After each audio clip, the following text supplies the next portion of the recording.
Hee haw!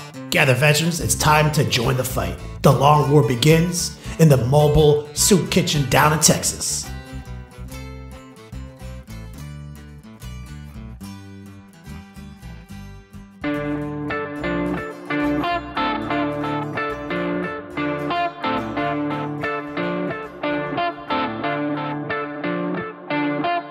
This is The Long War.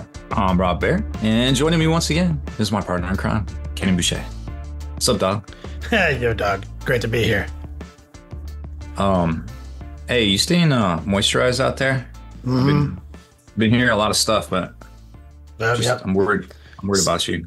So we're back. We canceled last week. That was my fault. I mean, like, it was kind of convenient. Like, honestly, like we've been doing what we can. So a lot of people have been asking about Wyatt online on Instagram and stuff like that. So like, I'm obviously, if you've been following anything, I've been streaming from the Turk Beats Lab, the mobile soup kitchen here in Round Rock. And so I've been here since last Monday. So like straight up over a week now. Oh, yeah. Yeah. So we just got the news today, which is like, because we were kind of like giving up on this, honestly, like, because insurance and bullshit. But like, we just got the word today that they're moving him finally to the wound care clinic we want to be at. Like, because it's like much better. And, better's good. Better's good. Well, like more comfortable. Like they're doing the same shit. They're like, he's healing. He's doing great. People are asking how he's doing. You know, he's in good spirits. Everything's dope. You know, I see him every day. Usually I see him twice a day. But your boy Wyatt's on the mend. He's feeling good. He should be back in the saddle. He's looking forward to like California teams and the Deltacon and everything. Oh, heck yeah. So yeah, it's tight. It's just like, you know, like he's got 3 cats. I'm scooping kitty litter, making sure these cats eat, you know, cleaning up their volumes of vomit because, you know, they eat, then they instantly throw it up. Then I got to clean that up and then they eat again. You know what I mean? Sometimes they eat the vomit. I don't let them. You're that quick, huh? I hear that racking sound that only cats make when they throw up. Like, who the fuck's about to throw up in here? Oh, one of them, like, he's like, jumps up onto the bed to throw up. And I was like, tight. That's nice. That's exactly where you should do that. Thanks, dog. Yeah, 100%. So, yeah, I've been dealing with that. And so, luckily, this is a cat-free Beats Lab, so that's easy back here, you know? Oh, yeah, that works out well. No, How are you still getting like cat hairs on your models when you're painting the them? Beats Lab, it's not like 100% cat-free. We've seen Wyatt with a cat in his lap right here. That's true. So, you know, it's not entirely. So the situation, anyone listening, is we're doing kind of a short episode. We got the word that he's being moved tonight, and so that means I got to cut it short because his, you know, hospital room is laden with supplies that I've been bringing to him for the last week.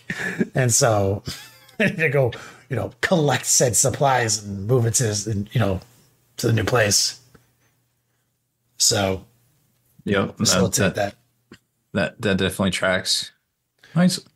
He's lucky to have you out there, bro. I mean, people keep saying that. It's just, you know, I feel like friends, you know what I mean? Yeah. You got friends? Totally.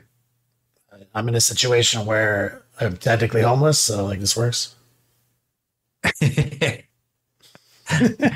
Yo, dog, let me come squat at your house. I'll do some shit for you. Yeah, I've been living out of my my LVO suitcase since LVO. Man. Like the same one. So right.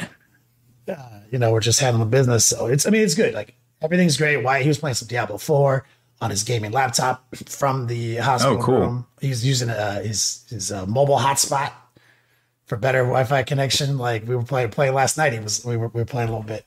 I was playing here with the cats. He was playing in the hotel or the hospital. Huh. So that's your Wyatt Turk update. It's, you know, all good news. Everything's looking great. So it's been a while. We shouldn't have left you without a dope beat to step to. So what has happened since we have last talked, Rob? Well, a lot of stuff. G-Dub put out their bounce data slate, which a lot of people had a lot of things to say. I mean, I'm mostly Necron and World Eater players, I suppose. Yeah, the Necrons, I mean, officially, like they got through it because like their shit's just almost too balanced. It's almost too like it's almost like underpowered at this point.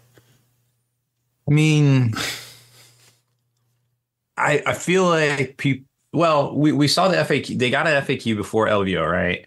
And then they didn't get any updates. Them or AdMech didn't get any updates for the balanced data slate. So I think folks thought, something was coming for that. World Eaters obviously got brought down a peg. And then some stuff got ratcheted back up, like Custodes and Knights. They fixed the Custodes Mortal Wound thing, right? They did, which was interesting because I was like, why doesn't it work that way? That seems like their thing. Because they changed devastating wounds to not be mortal wounds. Right. So that's like 90% of mortal wounds in the game were tagged to that keyword. Exactly. So I was like, I feel like this is their like one thing right now. Obviously, all this is going to change when they get their codex, right? But it was good to see. And then the points went down, which was cool. Knights points went down. They still can't hit on twos, which I feel like is okay. And then the bondsman stuff applies only to the armigers and not necessarily to any of the Questoris now. What else was like some big changes? A Basilisk got the nerf, but you still can't find a Basilisk to save your life. Yeah, Imperial Guard, they got like one small buff, right? The orders, they can issue orders out of disembarkation. That was cool. That was cool. The points on the Basilisk, I think, went up. Kind of whatever. I mean, everybody's taking a Basilisk, at least one, right? Or no, was it the Mana Core that went up in points? I forget exactly. But either way, whatever everybody was taking went up in points. It was a Mana Core. Yeah, that sounds right. What else was like some big stuff there? Obviously, World Eaters. Oh, Votann 50-50. I mean, we're not really going to know what a lot of these changes are going to do because last week's tournaments were kind of like half and half, like balanced data slate. This is how it always is, Rob, right? We get new news. And not when I say we, I mean like the royal we, like the internet. Yeah, like everybody. The people who talk about this shit, right? Like, so we get the news, we speculate, we don't have data. We're going to whinge about certain things and praise other things. But honestly, and we are doing this live right now. We actually are in our real podcast. Normally would be interacting with the chat at this point. But like OnePlus Saves earlier in chat, you mentioned like everyone complaining about Satan. He's like, it's really, it's just, you got to bring tech, man. And it's like, that's a great point because, it might sound harsh to some people who are getting dick stomped by Satan. But that's how this works. Something's out there dick stomping people. We have to kind of react to it and see if we can actually beat it. And that is the meta. We are the meta. Like the rules just are like they influence our decision making, but like our decision making and reaction to predictions, like my friend Matt, he's like, all he's doing is scheming on ways to kill Satan, right? That's like his whole thing right now. So it's like we got people just scheming on shutting, like we've said it so many times before. Like remember back in the day, the touchstone was like, can you kill a knight? Can you kill a knight in a turn? Like 2 knights in a turn? Can you kill a knight? Yeah. Like, so it's like we need touchstones in this game to define meta so that we can have shifts. Because once everyone figures out how to beat Satan, then they stop bringing the multiple Satan lists, right? So then now all the lists that are showing up to fight Satan are not equipped to fight not Satan lists, and then these new non-Satan lists start winning, and then the other guys shift off of the Satan to some new shit, right? And before you know it, you have some wacky shit that you never even fucking heard of. This is normal. It's fucking normal. Everything's fine. Game state's great.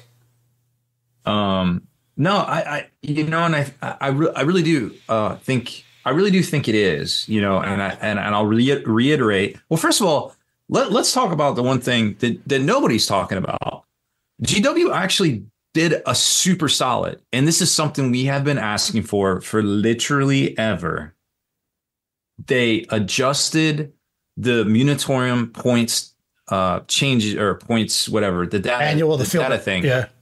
They literally went in there and they put in red. Yeah. If it went up, green. If it went down with a little down arrow sign. It was so easy. Throbbing erection when I saw it. I saw it Like, and I was like, oh my God, is this happening? Is this happening? we used to have to like it's use finally spreadsheets and shit to figure that out. bro, it was amazing. I was like, it was so easy to figure out what had changed. And I was like, this is awesome. Dark Eldar got us a detachment. Like, I mean, I still don't know. Dark Eldar are just in a weird spot. Let's talk about that. We never talk about Dark Eldar. Let's talk about Dark Eldar. Dark Eldar are literally, Kenny, literally, the only faction that has rules for models you can't actually purchase. Like literally. Literally. Damn. They're the only one. And I mean, they're starting to come out with them. Like we know mandrakes are coming, and there's some stuff on the horizon. They did some C&Ds to a couple different brands for some things that I think have been sorely needed. But basically, to play Dark Eldar, you have to either use third-party proxies or 3D print stuff. Literally, to play competitive Dark Eldar. It's crazy because they've kind of got away from that as a game design, like as a manufacturer. So that's like, it's whack. Yeah, it was. It's whack. It was really kind of shocking to be at that point for a faction. Now I realize Dark Eldar haven't been like in vogue for a number of years, but I have a question. Someone in chat asked, why can Chaos Knights hit on 2s and not Imperial Knights? The close combat ones or the shooting ones? Or both?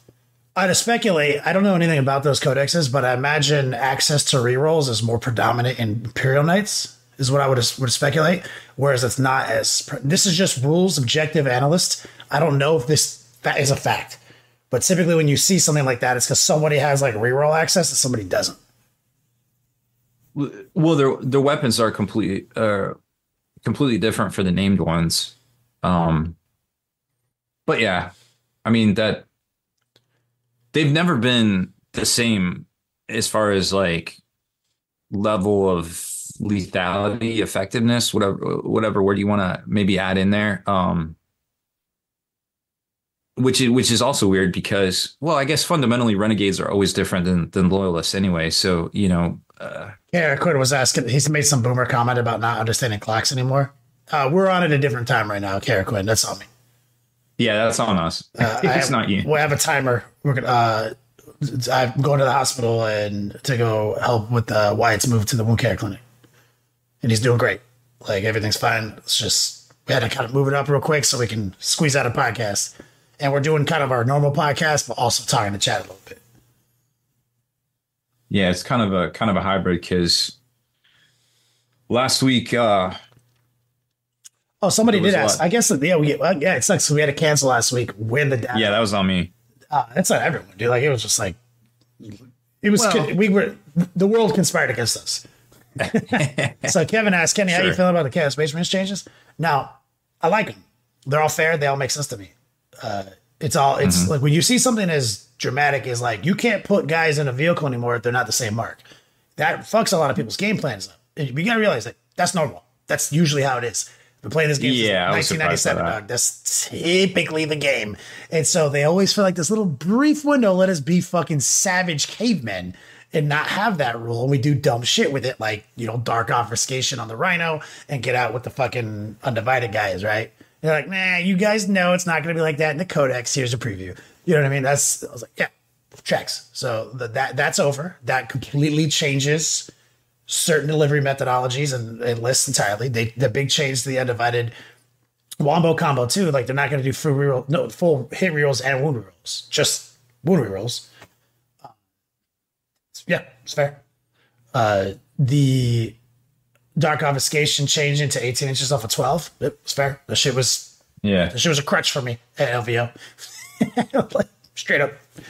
And then also the demon changes to like how you can't take, like, you know, your celiacs and blue scribe motherfucker and Nurglings. Like you have to have relevant troops to those character models, right? Like, yeah, that tracks. And Nurglings going up just a small amount of points like they did does change stuff for a lot of people. Like it changed my list because it puts me over 500 points of demonic allies.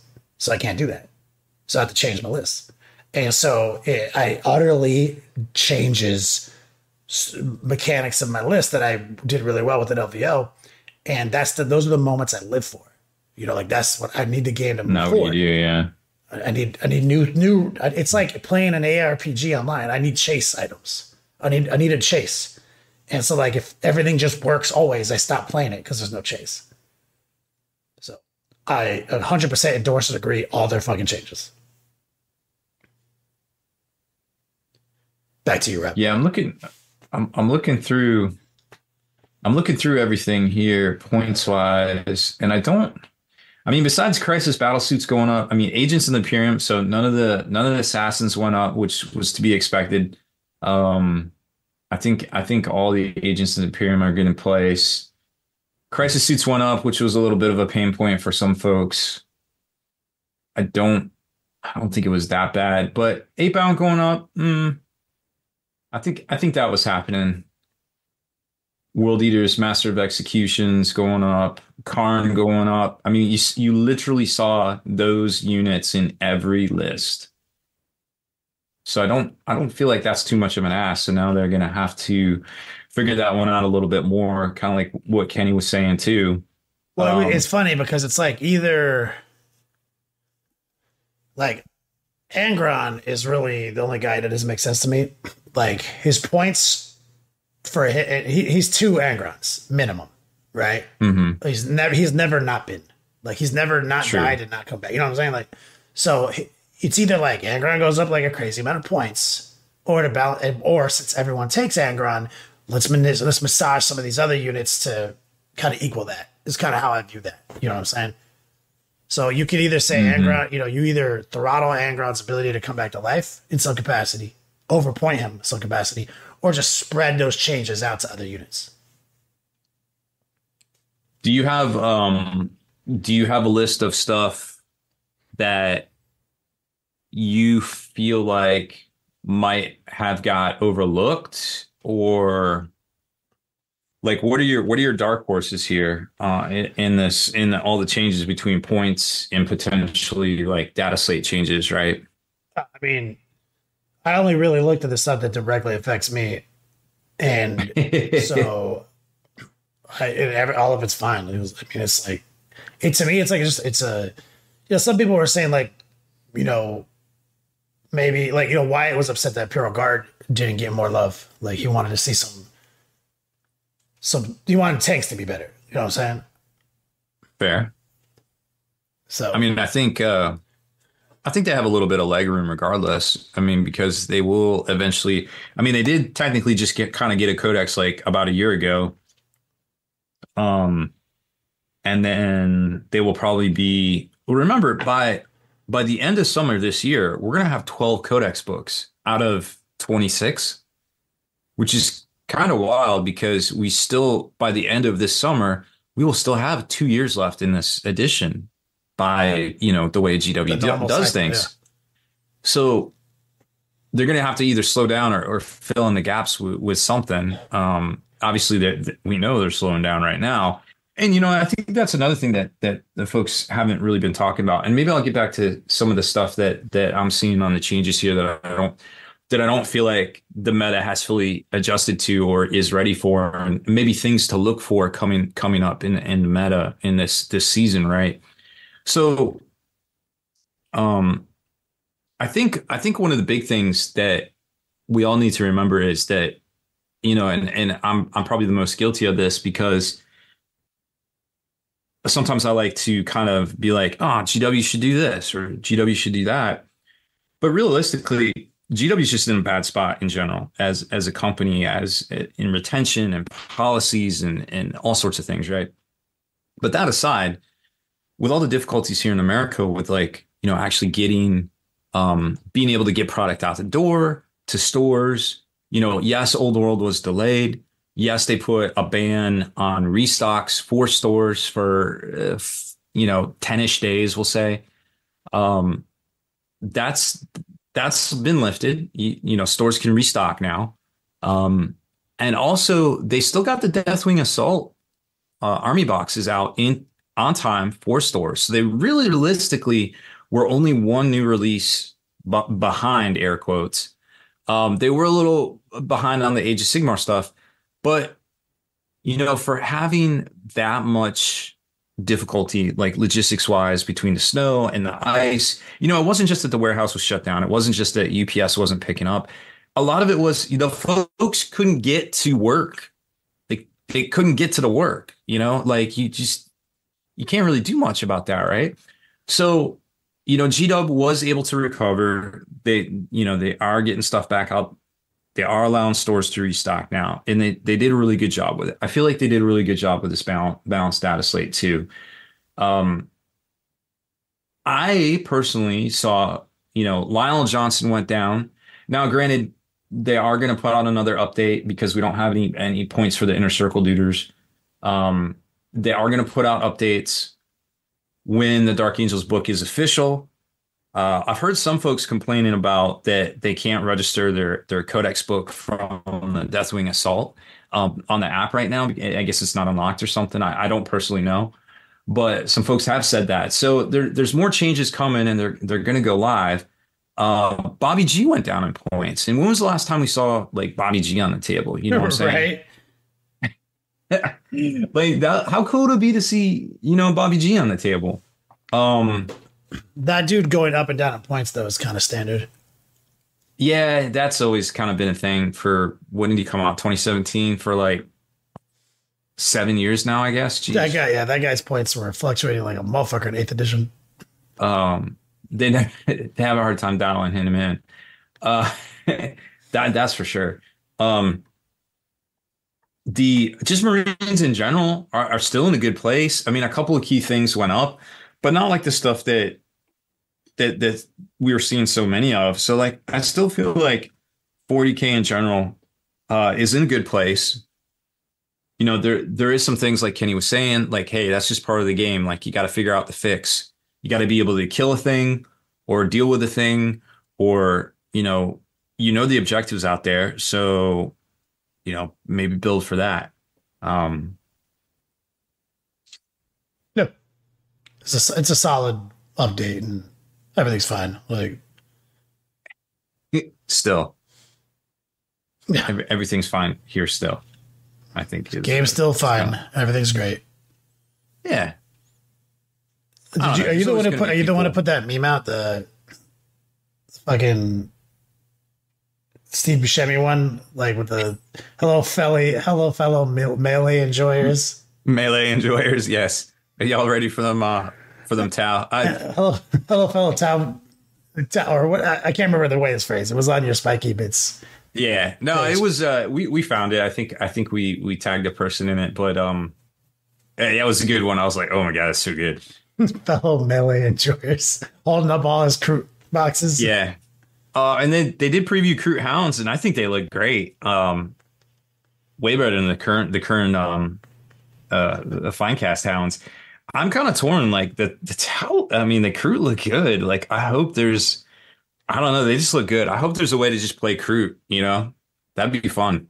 God, I missed the Kroot mercenary days. Well, there was some abuse there, but hell yeah, there was. That's why I miss it. I don't know if we want to talk about that. It's like the best meme ever, with that dude that like boxed out the whole table.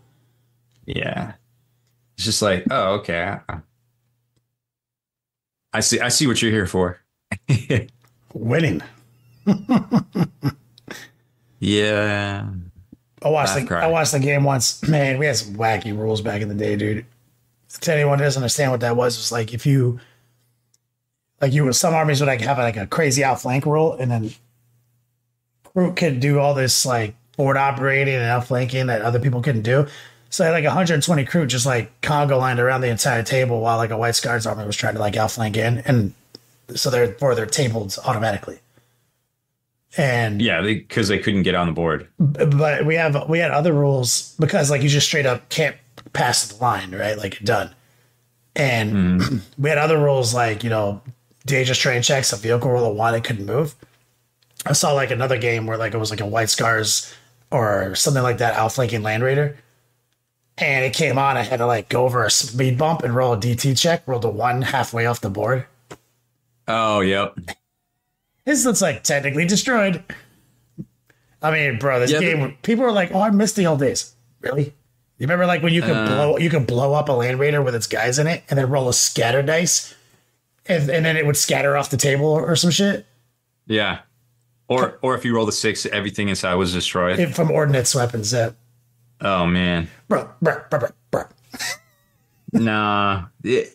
Things definitely weren't even remotely balanced back then. And the the gaps between updates were just Decade. I mean, ask a work player. Yeah, dude, straight up, there was people who had a 10-year-old codex. Yeah. Man, those poor orc players. I think Dark Eldar were second place, weren't they? Like with how old theirs was? They had a 3rd edition book, but I don't think they had a 4th, or did they get a 5th edition book? It might have been 2 editions. Same with orcs. Yeah. They were I think they were tied for a while, like these little skinny paperback fucking black and white codexes. Mm-hmm. Yeah, that was not the way. Yeah. Fuck out of here. But now we're spoiled. Now we're like, oh, our 3-month update. This one little thing for my army. They haven't updated my points this week. Sweet summer chat. Like, I acknowledge that everyone's worst day is their worst day. Like, I get it. But also, sure, perspective. You can achieve a higher degree of internal balance through perspective. Mm-hmm. There's boomers out there like Kara Quinn who waited 10 years for a codex. Yeah, those were not the good old days. No, they suck. I'm sorry.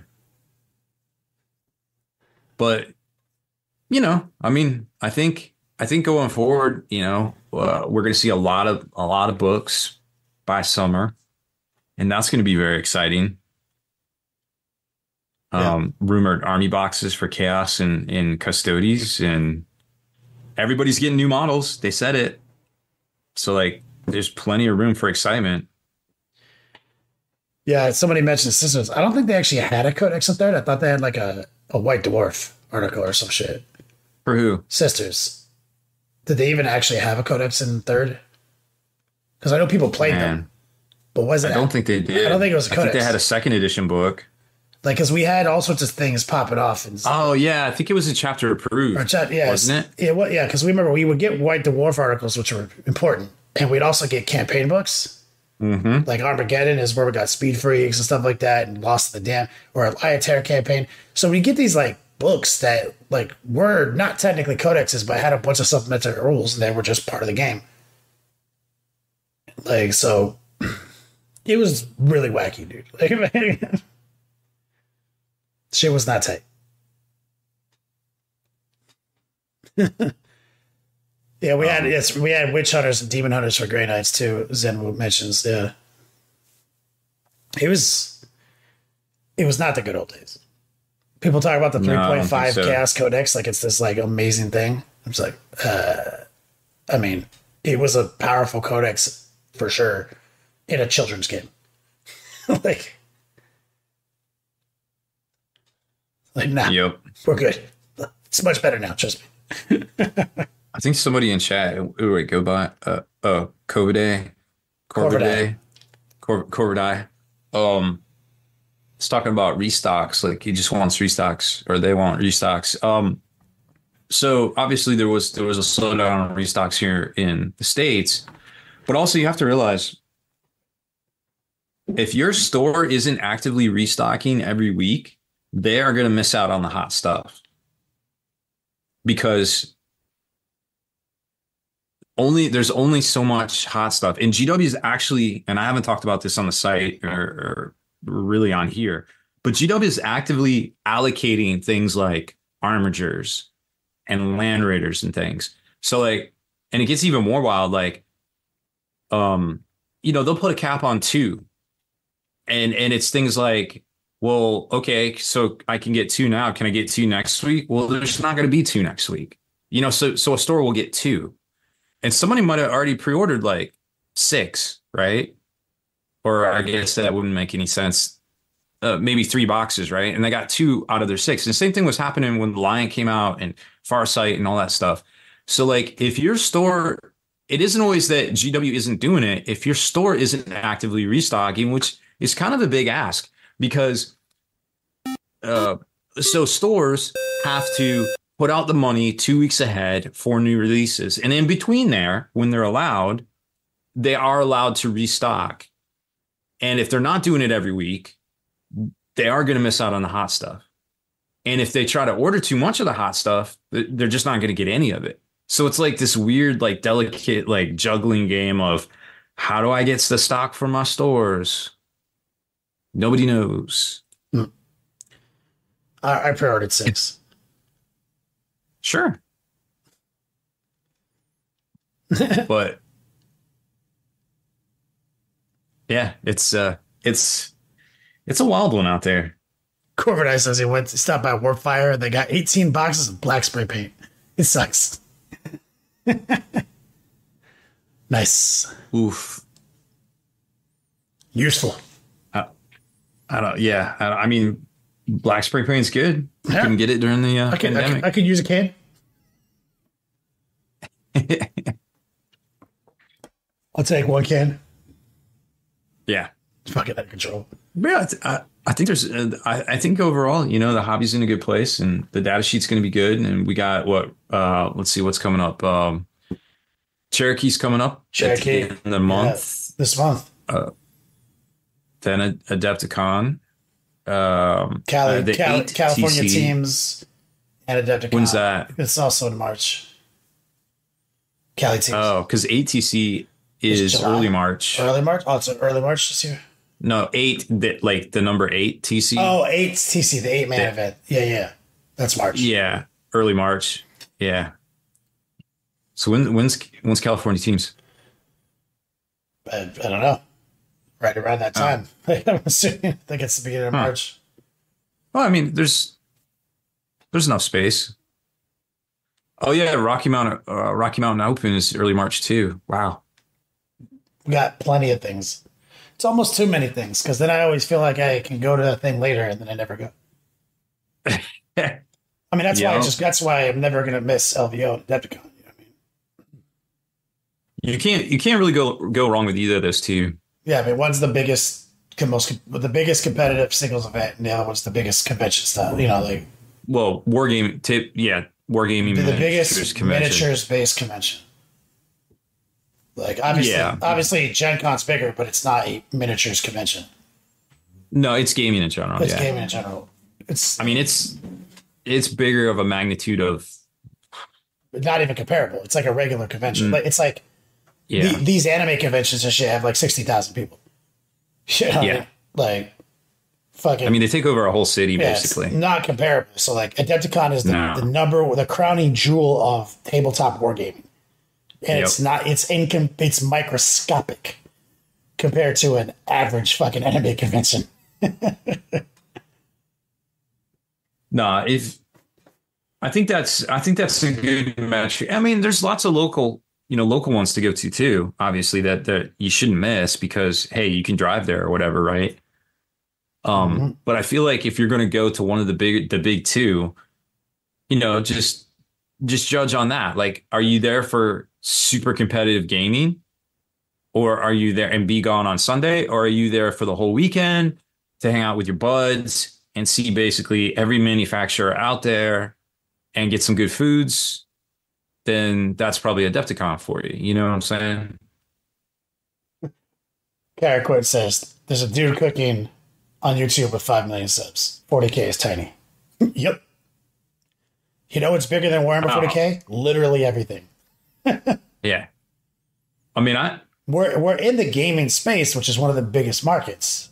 Mm-hmm. But one of the reasons like our hobby is so engrossing though too is because it's complicated, it's complex, it's nerd adjacent to all other nerd pathways, like other it does require expendable income, it does require time and resources and physical like craftsmanship, effort, reading, communicating, physically moving to a place and going into a store and to play your games. Like there's 100% inconvenient right? Which is what makes it so amazing. Like we have to, that's why, in my opinion, if you like graphed out like all the hobbies and what they bring to the table, you would probably come up with something like crafts, artistic, socializing, reading, like learning, like all these different like tiers. And like Gino and like 40K is like 10 out of 10 all of them. Yeah. Like, Well, plus it's got a rich background in like, you know, lore and stuff. that's the reading part, right? You see that? So if you're talking about like just narrative storytelling, world building, we got that. If you're talking about like scheming and tactics and expanding your mind, we got that. You know what I mean? Like we got all of it, man. Mm-hmm. So it's like it's just so good. So it is an elite hobby, though. That's the thing. Yeah. It is truly like we used the analogy for years. It's like of all the other adjacent miniature IPs and game systems, like this is the golf. This is like that golf resort that has like a ridiculous annual membership fee. You know what I mean? Like, Yeah. it's like It sure is. you know, like multiple tens of thousands of dollars membership dues. You know what I mean? Like that's 40K. It's like it is super elite because of all those moving parts.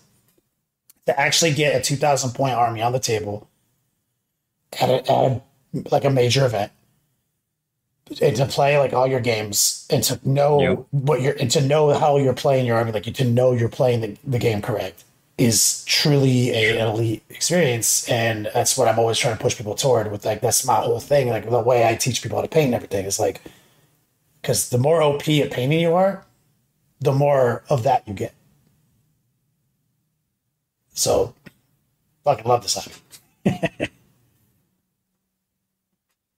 Yeah, it's a big Eric commitment, Quaid but- says, Dan, that's the most seriously, the most on point shit Kenny ever said, besides painting, of course. and stuff. Yo.